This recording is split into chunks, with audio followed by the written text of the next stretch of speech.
os dias de hoje, porque cara, a gente vê os dias de hoje são totalmente erotizados. Exato. Né? Tudo é erotizado. Tipo, toda a produção cultural tem, seja de maneira direta ou indireta, um cunho erótico, porque é estratégia. Isso é estratégia, né? A gente sabe disso.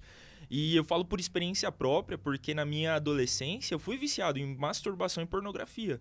Então eu fui inserido na pornografia com 11 anos de idade através de um tio meu, que levou para casa. Minha mãe ficava muito doente, né? Então ela ia muito pro hospital, teve cirurgias e etc. Então esse tio meu, uma vez, foi lá e levou um DVD na época, né? E ali eu fui inserido na questão da pornografia, da masturbação. E aquilo virou um vício, literalmente um vício. Então eu passei dos meus 11 anos até o começo da fase adulta completamente imerso nesse mundo. Saca? E, cara, você não tinha coragem de... Eu não tinha coragem de falar isso com amigos da igreja porque eu tinha um medo gigantesco do julgamento que eu ia receber a partir de... Eu não tinha quem recorrer na igreja. Uhum. Porque eu sempre via uma... eu não enxergava uma abertura a se conversar sobre isso, né? Porque todas as pregações que eu via a respeito disso não eram ensinando aquilo que era os males, etc. Era tipo, é pecado, isso não sei o quê, não sei o quê. É igual aquelas pregações estilo Faustão, né? Você vai morrer, hein? Exatamente, você vai pro inferno, não sei o quê. Eu falava, caraca, tipo, eu não tinha com quem falar isso. E aí eu ia tentando sozinho dar conta disso e não dava. E cada vez era pior, e eu caía, confessava e dava, às vezes, no mesmo dia e caía de novo, saca? E aquilo, cara, começou a gerar algo dentro de mim horrível. A sensação era horrível, a sensação é tipo assim, cara, eu não vou conseguir sair disso.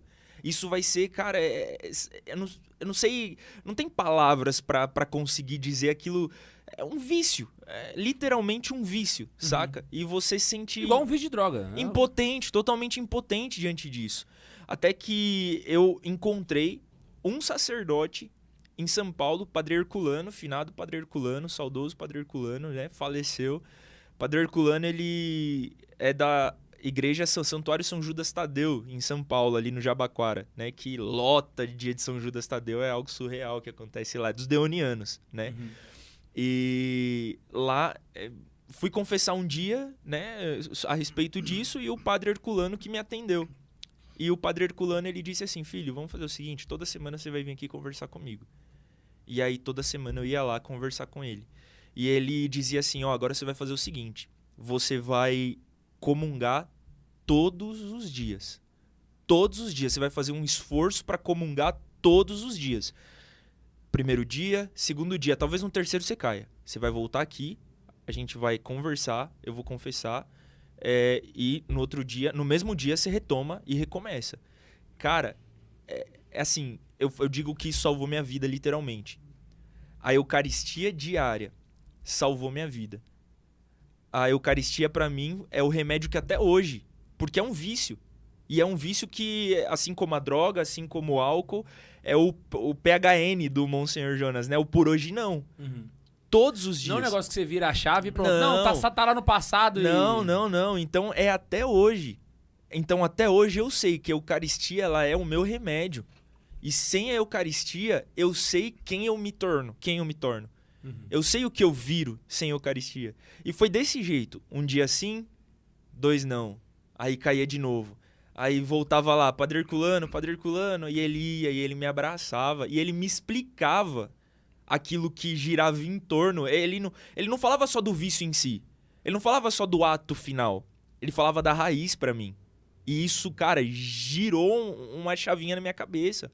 Não era tipo mais sobre eu não posso fazer porque é pecado, não era mais o porquê, mas era o porquê. Isso mudou tudo na minha vida.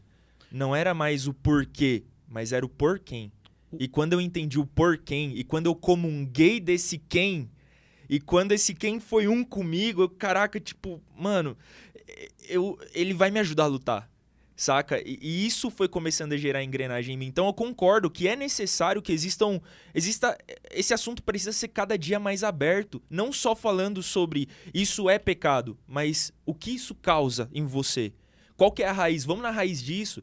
Tudo bem, o ato em si ele é como se fosse a doença diagnosticada, mas a raiz dessa doença.